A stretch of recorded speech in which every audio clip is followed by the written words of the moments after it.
Bienvenidos a Pensando Cuba, un programa con entrevistas polémicas y profundos análisis sobre la realidad y la actualidad de la isla, bajo la conducción de Pedro Acosta y Hernán Alberro, transmitidas a través de los canales de Cubanet.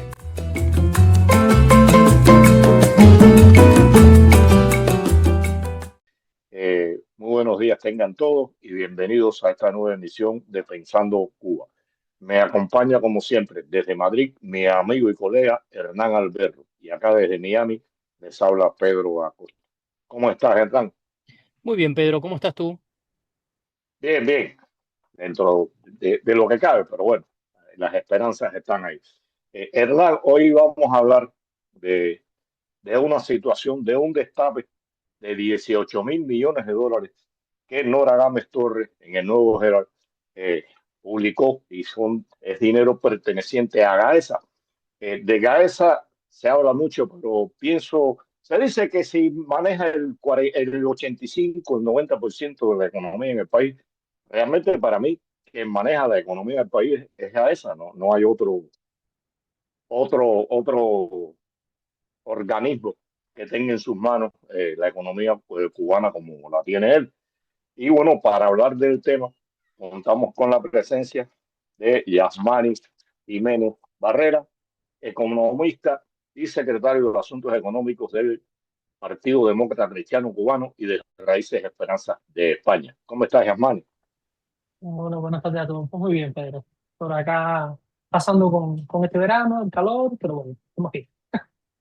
Bueno, y debe unírsenos, sabemos los problemas de conexión que hay, el politólogo y vicepresidente del Consejo para la Transición Democrática en Cuba, Manuel Cuesta Amorúa. En cualquier momento está acá con nosotros. Bien, y Yasmani, háblanos primero un poco de Gaesa. ¿Qué criterio tú tienes de Gaesa? ¿Es realmente quien tiene el control de la economía en Cuba o son tonterías de algunos personajes que decimos eso? Bueno. Eh, Hablar de Gaesa es como hablar de aquello que decimos que existe, pero no se ve. Sabemos que está, que influye, pero realmente muy poca información se tiene realmente que se estima, ¿no?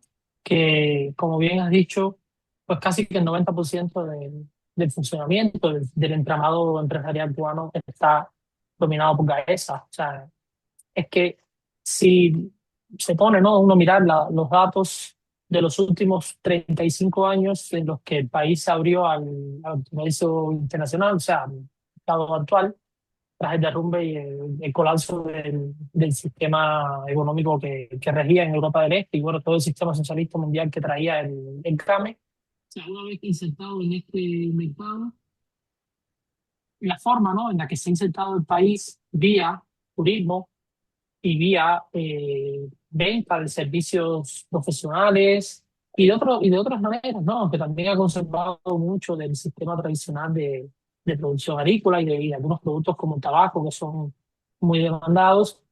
Se ha generado una gran cantidad de ingresos en el país. O sea, imposible que todo ese dinero que no se ha invertido, la gran mayoría en la economía nacional, pues en algún lado tiene que estar. O sea, es como si se tuviesen dos canales y uno alternativos para el funcionamiento de la economía cubana en el que entra el dinero vía ingresos por las exportaciones, pero si ese dinero no se invierte en la economía nacional y no se dan, digamos, tipos de salarios elevados, en los que haya un consumo bien elevado, si el tipo de inversiones que se lleva a cabo en el país y el nivel de consumo está tan deprimido, pues podemos entender que durante estos 35 años, o bueno, quizás un poco más, estoy limitando a 35 años por el tema de la apertura, pero durante mucho tiempo se sabe que una buena parte de esos recursos se han estado, digamos que, atesorando y atesorando en el sentido de que no se ponen en la circulación, o sea, que es sencillamente un dinero que se obtiene vía ingresos, que se obtiene por otras vías, pero que no se revierte en la economía. Sabemos que las inversiones son el combustible de la economía. Entonces, el país necesita que sus ingresos, una buena parte que vaya a la gente nacional, pues se consume, pero también necesita inversiones. Entonces, hay una buena cantidad de dinero que decimos, estimamos, ¿no? que está en manos de una parte del sistema empresarial que no está al mismo nivel del sistema empresarial tal cual se conoce y que sí es auditable y que es el sistema empresarial que se conoce como la empresa estatal socialista y todo lo que han estado hablando durante todo este tiempo, que realmente es un sistema empresarial que es auditado, como bien decía antes, por la Contraloría General de la República. Pero esa Contraloría no tiene acceso a GAES. GAESA está por libre, GAESA va por otro camino. Entonces hay unos fondos ahí que, lógicamente, esos fondos están en divisas, son dólares, y claro, se conoce por algunas filtraciones, por algunas informaciones que se han ido destapando, pero realmente de esto no se habla mucho y al interno del país cero. Cuando estudiamos economía cubana, en los distintos programas de estudio, en Cuba, GAESA no entra dentro de lo que es la economía cubana. De hecho, incluso dentro de libros como Estructura Económica de Cuba, que son clásicos dentro del estudio de la economía nacional, no se habla nada de estos temas. O sea, realmente es una buena parte de la economía que no se toca, pero que se sabe que está. Y claro, lógicamente ahí está el dinero en dólares. Entonces, la influencia es mucho, porque ahí es donde está realmente concentrado el gran arsenal de dólares que dispone vía ingresos de la economía española. Bueno, creo que se nos ha incorporado aquí Manuel Cuesta. Cuesta, ¿está por ahí?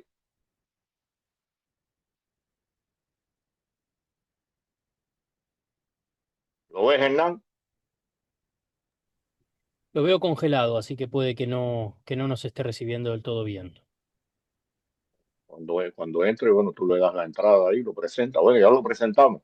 Eh, entonces, es bueno aclarar también, o sea, pues, Gaesa es militar y se dice que Gaesa está en manos de los militares.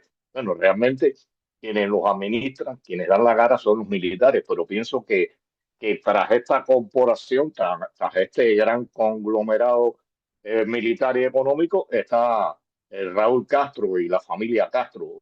Está de acuerdo conmigo. Y lo otro, se habla mucho de 18.000 millones de dólares.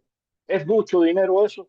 Resuelve el problema del país, porque según mi criterio y lo poco que conozco de economía, pero hablado, pienso que para que Cuba salga adelante se necesitan alrededor de 100.000 millones.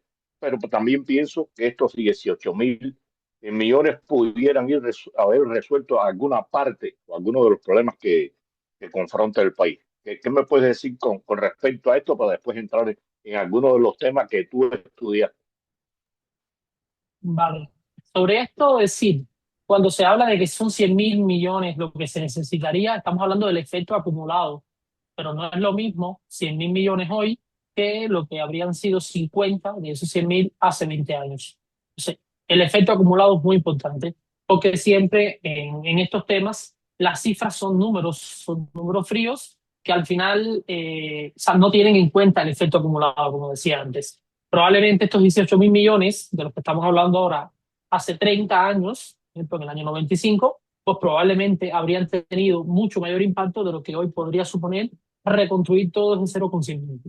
Entonces, ese efecto acumulado es muy importante y esta distinción hay que hacerla porque, como decía, el efecto acumulado, repito, es algo de las cosas más importantes que en economía, y eso se evalúa por algo que en economía conocemos como el coste de oportunidad. O sea, ¿cuánto ha costado no haber puesto ese dinero en función de la economía cubana hace 20 años o hace 25 o hace 35? Y claro, a medida que retrotraemos más en el tiempo este posible impacto, pues probablemente los resultados difieren muchísimo, ¿eh? Ahora bien, sí es mucho dinero. Y vale decir que cuando se habla de GAESA como un holding o como el mercado militar, no podemos olvidar que cuando se comienzan a implementar el sistema de perfeccionamiento empresarial en Cuba, en las empresas conocidas comúnmente como la empresa socialista, o sea, las empresas que actualmente están en el país, esto ya venía del sector militar. O sea, esta fue una práctica que se llevaba dentro de las empresas militares y que luego se extiende.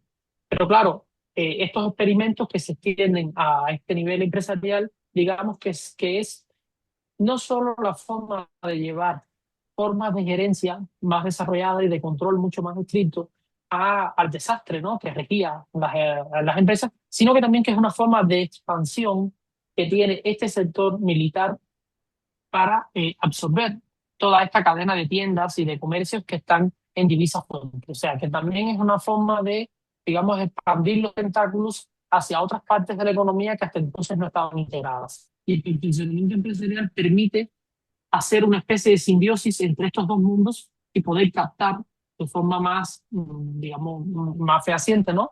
Estos ingresos que se estaban quedando al margen solamente del dominio militar. Claro, estos 18.000 millones de dólares, como decía, en perspectiva y sumando, ¿no?, el efecto acumulado, pues podría ser mucho. Y por eso, como bien decías, lo que he hecho ha sido simular el impacto económico de estos 18.000 millones en tres distintos escenarios, utilizando no solo la econometría y los análisis de las matrices insumo-producto, o sea, los input-output, que claro, es una técnica econométrica de hace más de 50 años, 70, 80 años, que se está llevando a cabo, sino que lo que ha hecho ha sido simular este posible impacto en tres escenarios que he considerado clave para ello. Un momento antes de entrar en estos escenarios que Hernán hable, dijiste una cosa muy importante ahí que es el efecto acumulador. Recuerdo que cuando Raúl se inventó los lineamientos, eh, eh, Bruno Rodríguez, el canciller cubano, dijo en aquel momento que para enrumbar la economía cubana se necesitaban 30.000 millones de dólares hasta el año 30. El desastre que se ha ido acumulando eleva casi al triple lo necesario ahora. Y es importante esto, lo que se va acumulando, porque las personas me dicen, no, pero si hace tanto, hacía falta más, ¿cuánto como ahora es posible esto? Bueno, el desastre ha continuado, la destrucción total del país está permanente y cada día va a peor y cada día que pase, cada año que pase, sería más la cantidad de dinero que se necesita para reconstruir a nuestra patria, por desgracia, porque hay que hacerla nueva. Hernán. No, a ver, es que mi pregunta iba más o menos hacia donde seguramente ahora se dirige Yasmani, que tiene que ver con cuál es ese costo de oportunidad. Es decir, o si podemos estimar de alguna manera qué podría paliar dentro de la grave situación económica que hemos hablado infinidad de veces en este programa que se produce en Cuba con este caudal de dinero que además es ilógico tener en una cuenta, ¿no?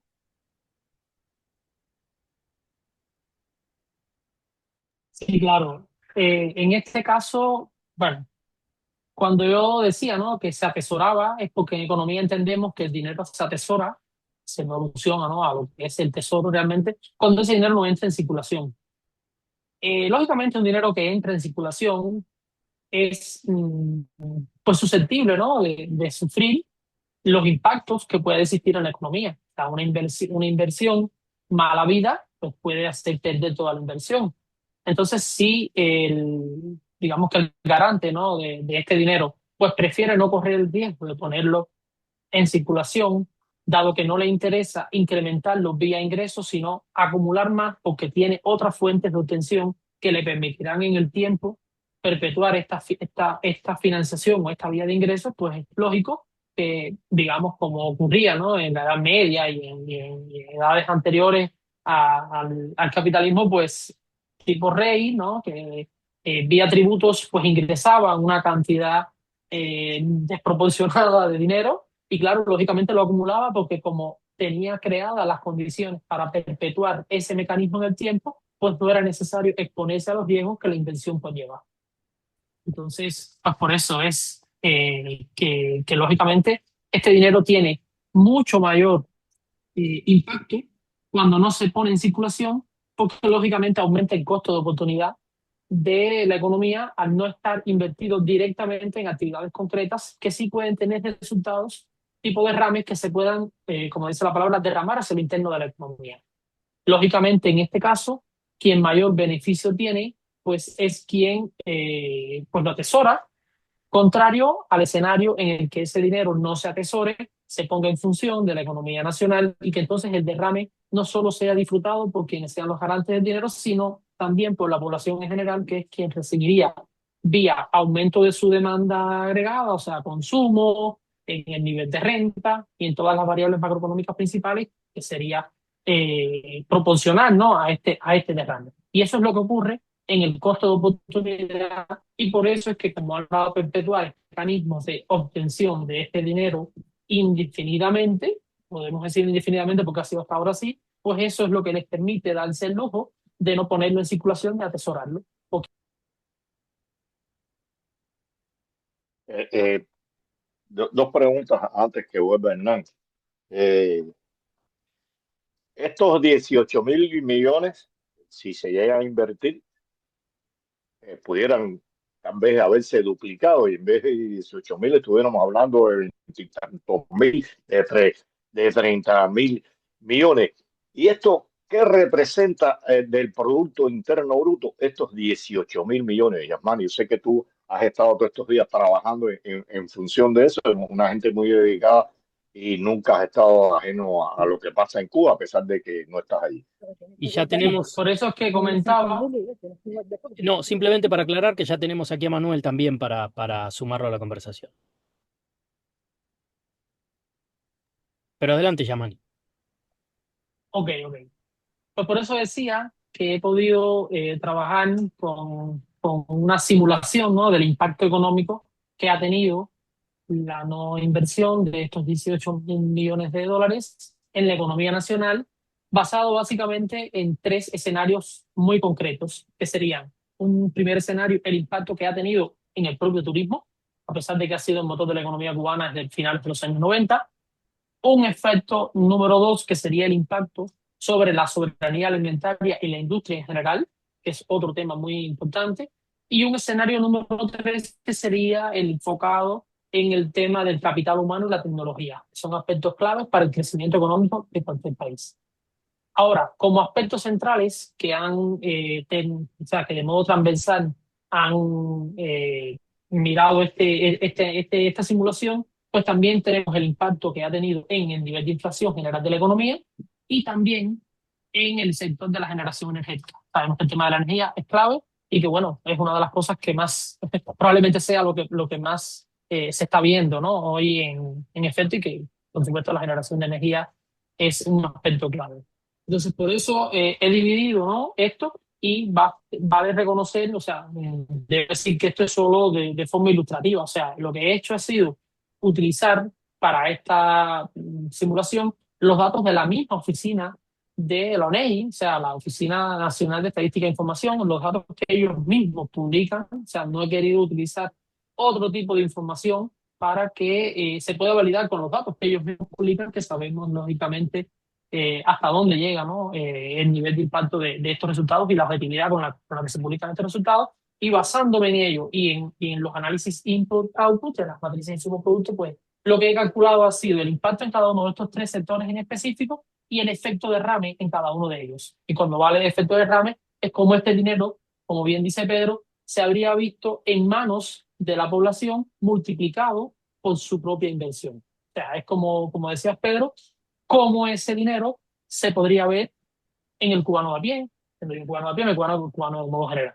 Entonces, para ello, utilizando el primer escenario, que es el enfoque del turismo, pues los resultados, ha habido un impacto total de 12.600 millones de dólares. O sea, realmente el impacto total ha sido muy, muy, muy grave. Vale recordar que, por ejemplo, la última cifra que estoy tomando de PIB es de la cifra del 2022 que han publicado oficialmente, donde se estima, ¿no?, que alrededor fue aproximadamente de 633.442 millones de CUP, que realmente son 26.393 o sea, millones de dólares. Y al tipo de cambio, oficialmente, estos 18.000 dólares representan un impacto del 68% del PIB.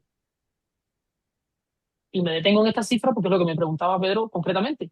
Impacto específico, 68% del PIB del 2022. O sea, no he querido tampoco llevarlo a las últimas cifras porque estoy, repito, utilizando datos contrastados, que son los datos de la ONEI. PIB publicado en sitio oficial de la ONEI. 68% del PIB. O sea, es un impacto brutal. Eso mismo iba a decir, que es brutal. Un momento de Yasmani, antes de que continúe, muy interesante esto que tú estabas hablando, porque bueno, y una pregunta antes de que Hernán y darle paso a Morúa. $26.000 millones en un producto, el Producto Interno Bruto. Es mucho dinero para un país como Cuba.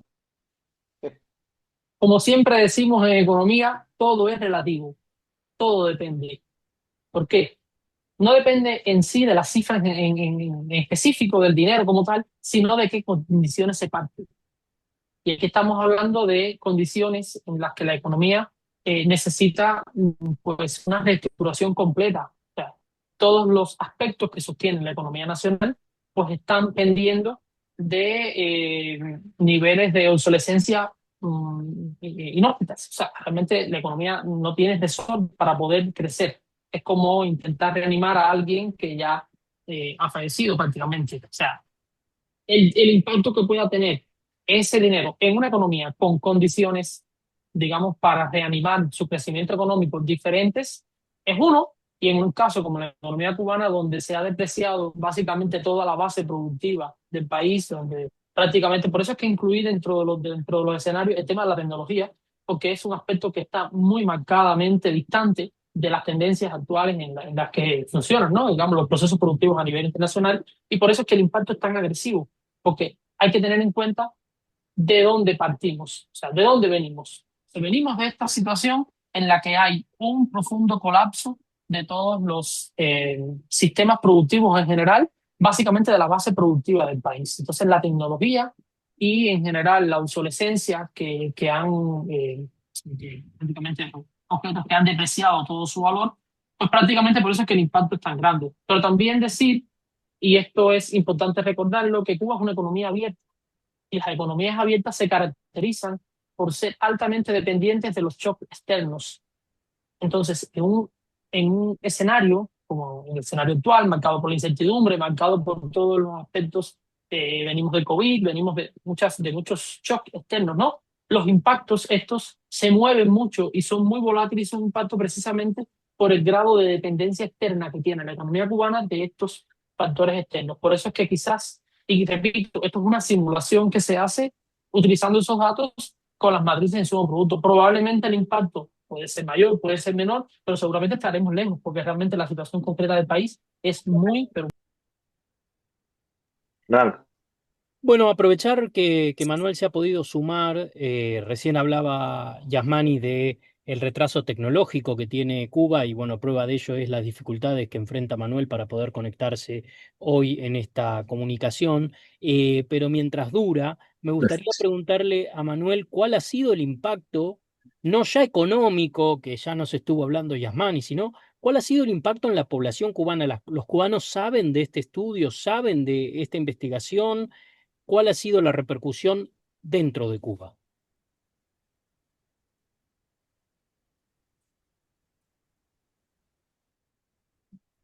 Sí, te hablo ahora porque estoy en la calle, fue donde pude conectarme y entonces el ruido ambiente puede molestar un poco, interferir la comunicación. Pero bueno, te diría que sí, a la respuesta, a la pregunta de si el pueblo, la población, conoce de este informe que salió en el Miami Herald después del Nuevo Herald, sí, efectivamente.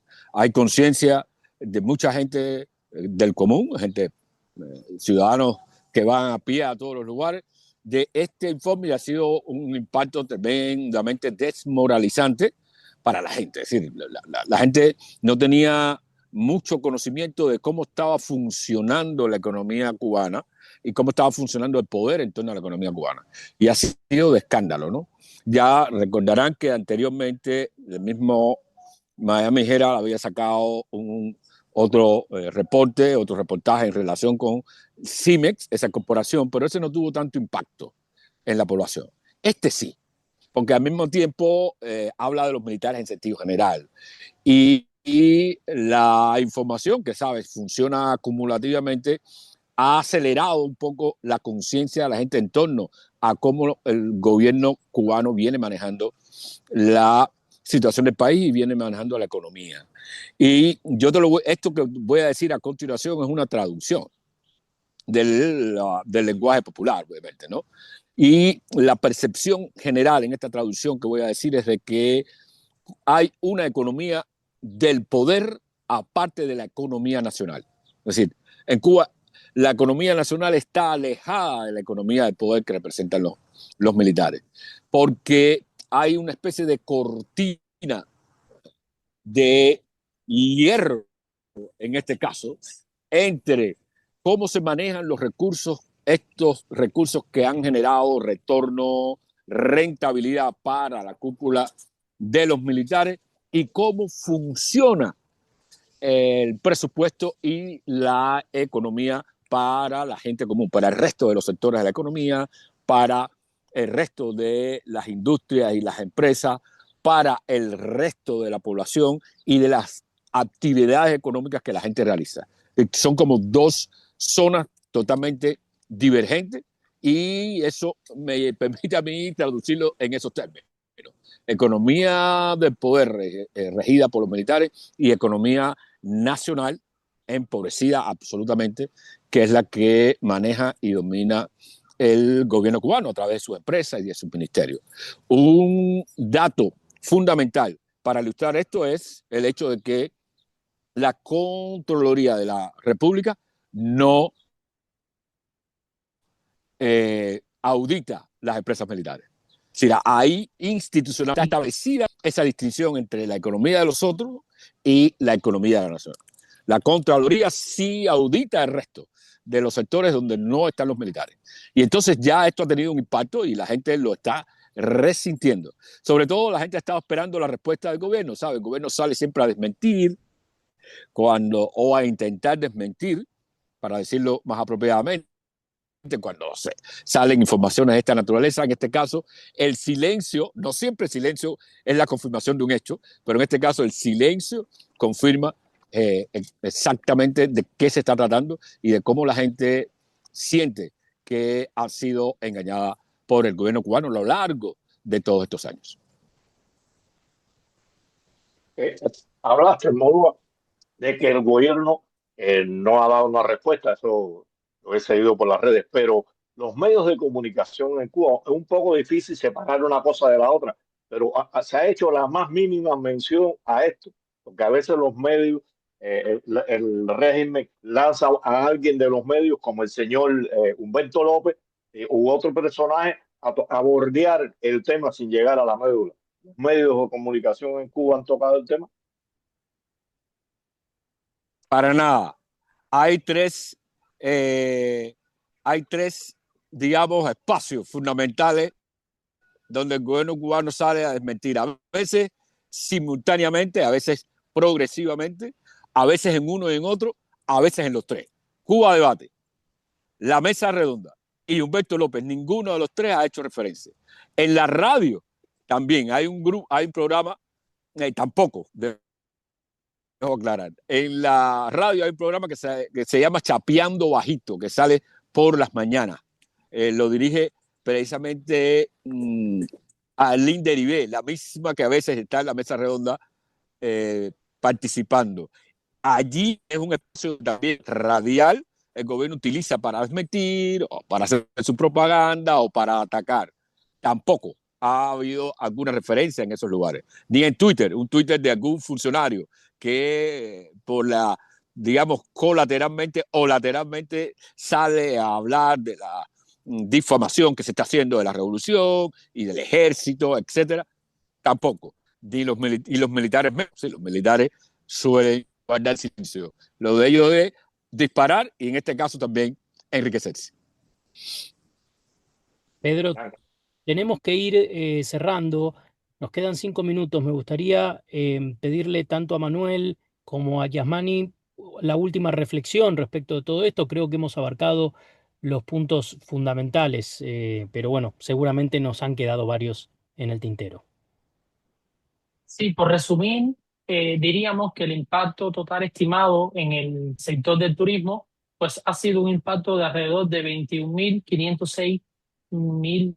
O sea, estamos hablando de aproximadamente la quinta parte de este problema acumulado. El impacto en el tema de la inflación en general se calcula, y según hemos estimado, en torno al 25% del problema de inflación que tiene el país hoy. O sea, esos 18.000 millones, estamos hablando de que son los responsables del 25% del problema de la inflación. Si nos centramos en el enfoque de la soberanía nacional y alimentaria, pues el problema se incrementa en torno a 251.000.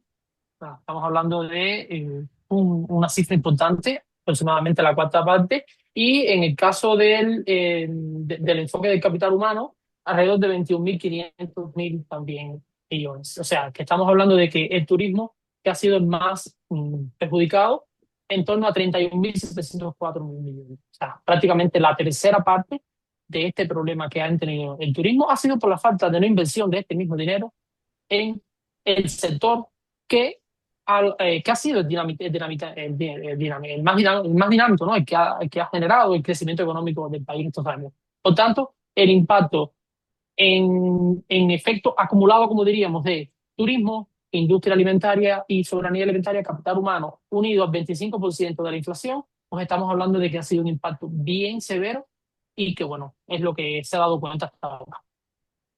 Manuel, muy breve, en un minuto. Moro, Perdón, Pedro, dale. Un minuto, sí. Bueno. no, dale, Manuel. Bueno. Esto es la confirmación de algo que veníamos hablando en otros ámbitos, otros espacios y quizás a propósito de otros asuntos. Este dinero, estos 18.000 millones de dólares acumulados y guardados en algún lugar por parte de la cúpula militar, no podríamos hablar del ejército en sentido general, refleja que, como se dice en la organización, cuando uno trata de organizar un proyecto, en un fenómeno en el que el ejército ha cambiado su misión, su visión y sus objetivos. Hay una desnaturalización de un cuerpo armado definido, decidido y conformado para la defensa de la integridad territorial a un cuerpo armado en su cúpula, repito, que ha pasado a convertirse en un gerente monopolista más en la economía. Y esto es un cambio que sella definitivamente lo que en algún momento llamaron la Revolución Cubana. Un momentico ahí. La palabra corrupción te viene a la mente cuando oyes esto, porque se cuestionaba mucho a los gobiernos anteriores porque eran corruptos. ¿Te llama algo la atención esta palabra con relación a los 18.000 millones de dólares?